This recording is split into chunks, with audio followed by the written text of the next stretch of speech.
नमस्कार, तिसरा डोळा न्यूजमध्ये आपलं स्वागत. मी सतीश चव्हाण. पाहूया आजच्या काही ठळक घडामोडी. सांगली मिरज कुपवाड महानगरपालिका प्रभाग क्रमांक 2 मध्ये भारतीय जनता पार्टीचा एकमेव नगरसेवक असतानाही कोट्यावधीचा निधी आणून विकास केला आहे. त्यामुळे कुपवाडमधून 12 तर संपूर्ण महापालिका क्षेत्रातून 50हून अधिक उमेदवार बहुमताने निवडून येतील असा विश्वास भाजपचे शहर जिल्हाध्यक्ष प्रकाश मामा ढंग यांनी व्यक्त केला आहे. आज कुपवाडमधील प्रमुख मार्गावरून भाजपच्या वतीने पदयात्रा काढण्यात आली. भाजप उमेदवारांनी घरोघरी जाऊन मतदारांना मतरूपी आशीर्वाद देण्याचे आवाहन केले. यावेळी उमेदवार प्रकाश पाटील, सनी धोत्रे, दरिबा बंडगर, सागर खोत, मेहबूब मुतवली आदी उपस्थित होते. काय प्रचार कसा सुरू आहे आणि काय आता नेमकं चित्र आहे? आता प्रभाग क्रमांक 2 मध्ये आमच्या भारतीय जनता पार्टीच्या माध्यमातून 4 उमेदवार जे आमचे आहेत त्यामध्ये एससी मधून प्राजक्ताताई धोत्रे, ब गटातून ओबीसी मधून मी स्वतः या प्रभागातून निवडणूक लढवतोय, क गटातून आमच्या माळुश्रीताई खोत ह्या निवडणूक लढवत आहेत आणि ड गटातून प्रकाश पाटील हे निवडणूक लढवित आहेत. 2018ला या प्रभागातून भारतीय जनता पार्टीच्या माध्यमातून मी एकमेव नगरसेवक या ठिकाणी निवडून आलो. आमचे नेते आदरणीय सुरेशभाऊ खाडे असतील, आमचे सुनीलदादा गाडगीळ असतील, यांच्या माध्यमातून या कुपवाड शहर व परिसरामध्ये जो मिरजेचा पण आमच्या या प्रभागाला जो भाग जोडलेला आहे त्या भागामध्ये जास्तीत जास्त विकास करण्याचा प्रयत्न आम्ही या ठिकाणी मी एकटा असून देखील केलेला आहे. ज्या वेळेला आम्ही आश्वासनं दिलेली होती आमच्या नेत्यांनी की कुपवाड सारख्या शहरामध्ये ड्रेनेज व्यवस्था करू, घंटागाडी सुरू करू, ढासमुक्त शहर करू, आज आम्ही सांगायला अभिमान वाटतो की 270 कोटीची ड्रेनेजची योजना आमचे आदरणीय मुख्यमंत्री देवेंद्रजी फडणवीस असतील, आमचे पालकमंत्री चंद्रकांत दादा असतील यांच्या माध्यमातून या ठिकाणी कार्यान्वित झालेले आहे. म्हणजे कार्यान्वित म्हणजे काम सुरू आहे त्याचं आणि जवळजवळ 80% काम पूर्णत्वाकडे जात आहे. त्यामध्ये मिरज ड्रेनेजमधून राहिलेला जो भाग आहे तो ह्यात समाविष्ट केलेला आहे. सांगली ड्रेनेजमधून राहिलेला जो भाग आहे तो यामध्ये समाविष्ट केलेला आहे. त्यामुळं ड्रेनेजचा जो विषय तो संपत आला. आता ड्रेनेज झाल्यानंतर रस्ते फार या ठिकाणी खराब झालेले आहेत. हे रस्ते करण्यासाठी आम्ही विशेष निधी आमचे मुख्यमंत्री आदरणीय देवेंद्रजी फडणवीस साहेब आमच्या या दोन्ही आमदार आणि पालकमंत्र्यांच्या माध्यमातून विशेष करून कुपवाड शहरासाठी आम्ही मागणी या ठिकाणी करणार आहोत. बऱ्याच थोडंसं या 2018च्या अगोदरचं कुपवाड आणि 2018 नंतरचं कुपवाड त्यामध्ये बराच फरक या ठिकाणी आपल्याला झालेला दिसेल. मग रस्ते असतील, गटरी असतील, ढास फवारणीसाठी आम्ही प्रभाग वाईज ट्रॅक्टर घेतले व प्रत्येकाच्या दारापर्यंत जाण्यासाठी घंटागाडी आम्ही सुरू केली. त्यामुळं जेवढं शक्य आहे तेवढं आम्ही या ठिकाणी करण्याचा प्रयत्न केलेला आहे. या ठिकाणी भाजपचे काही लोक तुम्हाला सोडून इतर पक्षाचा झेंडा घेऊन आता फिरताय, तर त्याचा काय फरक तुमच्यावर होता? कशाचा कोणाचाही फरक या ठिकाणी आमच्यावर पडणार नाही. आम्ही विकासाच्या मुद्द्यावर या ठिकाणी आमच्या नेत्यांनी जे विकास केलेला आहे, महापालिकेच्या माध्यमातून विकास केलेला आहे. कारण देवेंद्र फडणवीस साहेबांनी आम्हाला महापालिका आली आणि 100 कोटी रुपये दिले, त्याच्या माध्यमातून या ठिकाणी आम्ही विकास केलेला आहे. आणि त्यामुळे कोण कुठे गेलं तर फार काय फरक आमच्या याच्यावर पडत नाही. त्यामुळं आम्ही विकासाच्या कामावर जनता आमच्या बरोबर आहे. आता वातावरण कसं आहे तुमच्या? किती फेऱ्या झाल्या? आमच्या 3 प्रभाग येतात, 1 नंबर, 2 नंबर आणि 8 नंबर.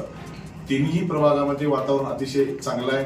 जनता जनार्दन पूर्णपणे आमच्या भारतीय जनता पार्टी बरोबर आहे आणि भारतीय जनता पार्टी बरोबर असण्याचं कारण म्हणजे आम्ही विकास केलेला आहे. विकासाच्या मुद्द्यावर आम्ही जनतेपुढे गेले. आम्ही म्हणत नाही की 100% विकास सगळा परिपूर्ण झालाय, पण जे काय राहिले ते येणाऱ्या 5 वर्षामध्ये आम्ही ते पूर्ण करण्याचा प्रयत्न करू. कारण गेल्या 5 वर्षामध्ये काय झालं की 2.5 वर्षे कोरोनामध्ये गेली, 2-3 महिने 2019च्या पुरामध्ये गेले. त्यामुळे विकास करण्यासाठी फक्त 2च वर्षे आम्हाला या ठिकाणी मिळाले. त्यामुळं थोडंसं आम्ही विकासाचा कुपवाड शहराचा जर बॅकलॉग असेल तर तो येणाऱ्या 5 वर्षामध्ये आम्ही निश्चितपणे भरून काढू. ते लाडकी बहीणच्या या योजनेचा काय संभ्रम सुरू आहे, त्याचा काय परिणाम होईल? काय आमचे आदरणीय देवेंद्र फडणवीस साहेबांनी, मुख्यमंत्र्यांनी लाडकी बहीण योजना जी सुरू केलेली आहे, ही योजना अतिशय तळागाळापर्यंत पोहोचलेली आहे. प्रत्येक महिलेच्या बहिणीच्या खात्यावर 1500 रुपये प्रमाणे पैसे जमा होत आहेत. एखाद्या महिन्याचं आलं नाही तर ते 2 महिन्याने येतात, पण प्रत्येक महिलेला त्याचा पूर्णपणे फायदा झालेला आहे. कारण एखाद्याची अवस्था अशी असते की 100-200 रुपये देखील नसतात. अशा वेळेला ही लाडकी बहीण योजना जी सुरू केलेली आहे याच्यामुळं सर्वसामान्य गोरगरीब एकदम महिलेला त्याचा फायदा झालेला आहे. परवाच आमचे देवेंद्रजी फडणवीस या ठिकाणी आलेले होते आणि त्यांनी सांगितलं की आम्ही लखपती दीदी ही योजना सुरू करतोय आणि लखपती दीदी म्हणजे 1 लाखापर्यंतचं कर्ज तिला देणार आणि त्याचं व्याज शासन भरणार. त्यामुळं लखपती दीदी करण्याचं उद्दिष्ट देखील आमचे आदरणीय देवाभाऊंनी ठेवलेलं आहे. आता विरोधकांचे जे काही आरोप आहेत, भूलताप आहेत, त्यामुळे जनतेला काय आव्हान कराल? नाही, भूलतापा आहेत का नाही हे समोर समक्षच आहे. प्रत्येकाच्या खात्यावर पैसे जमा होत आहेत, शेतकरी सन्मान निधी मिळत आहे, म्हणजे भूलतापा असंच काही कारणच नाही, डायरेक्ट पैसे जमा होतात. नाही, विरोधक तुमच्या विरोधात चुकीचा अपप्रचार करतायत, तर नेमकं त्या जनतेला काय आव्हान कराल बाबा या अपप्रचाराला बळी पडू नका किंवा काय नाही? आता काही भाग मी मगाशी सांगितल्याप्रमाणे मिरजमधील काही भाग माझ्या प्रभागामध्ये येतो. त्या भागात देखील आदरणीय सुरेश भाऊ खाडे यांच्या माध्यमातून गणपती मंदिर परिसर असेल, वेगवेगळा भाग असेल, या ठिकाणी निश्चितपणे भाऊंच्या माध्यमातून विकास झालेला आहे. महापालिकेत पण थोडी कामं झालेली आहेत आणि काही कामं आता प्रस्तावित आहेत, ती भाऊंच्या माध्यमातून होणार आहेत. त्यामुळं गैरसमज निर्माण करण्याचा प्रयत्न, खोटा नरेटिव्ह शीट करण्याचा प्रयत्न या ठिकाणी चालू आहे. त्याला जनता बळी पडणार नाही, कारण 4 पक्षाचे 4 नगरसेवक या प्रभागामध्ये होते. भारतीय जनता पार्टीचा मी एकमेव नगरसेवक असा आहे की खडा या प्रभागाची माहिती आहे. विद्यानगर पासून इकडं परशुनाथ नगरपर्यंत हा प्रभाग माझा होता आणि इकडे सावळी रोड पर्यंत मगदुमवाड्यापर्यंत प्रत्येक भागात माझा मी जाऊन माझा प्रत्येक भागात एकच नगरसेवक गेला असेल तर तो मी नगरसेवक आहे. त्यामुळं खोटा निगेटिव्ह सेट करण्याचा प्रयत्न चाललेला आहे आणि जनता जनार्दन फार हुशार आहे. त्यांना चांगलं माहित आहे कोण काम करतंय कोण नाही. जनता आमच्या बरोबर आहे. एक शेवटचा म्हणजे वनकडे ताईंची एंट्री झाल्यामुळं इकडचं चित्र या प्रभागाचं बदललंय असं म्हणलं. नाही, असं काही नाही आहे. कुणी जर आलं तर जनता या भागातल्या जनतेत भारतीय जनता पार्टीच्या माध्यमातून आणि सुरेश भाऊंच्या माध्यमातून या ठिकाणी विकास झालेला आहे. हा प्रभाग मी सांगितल्याप्रमाणे 2 विधानसभेत विभागला गेलेला आहे. त्यामुळे या भागातून सुरेश भाऊ खाडे आणि पलीकडे सुधीरदादा गाडगे यांच्या माध्यमातून विकास झालेला आहे. त्यामुळे भारतीय जनता पार्टीच्या पाठीमागेच जनता आहे. कुणी जर आलं तर काही फरक पडणार नाही. तुम्हाला विजयाची कितपत खात्री आहे आणि नेमकं? मी आमच्या प्रभागाचा तो सोडाच, पण मी 1 नंबर 8 नंबर म्हणजे कुपवाड शहराचं बोलतोय.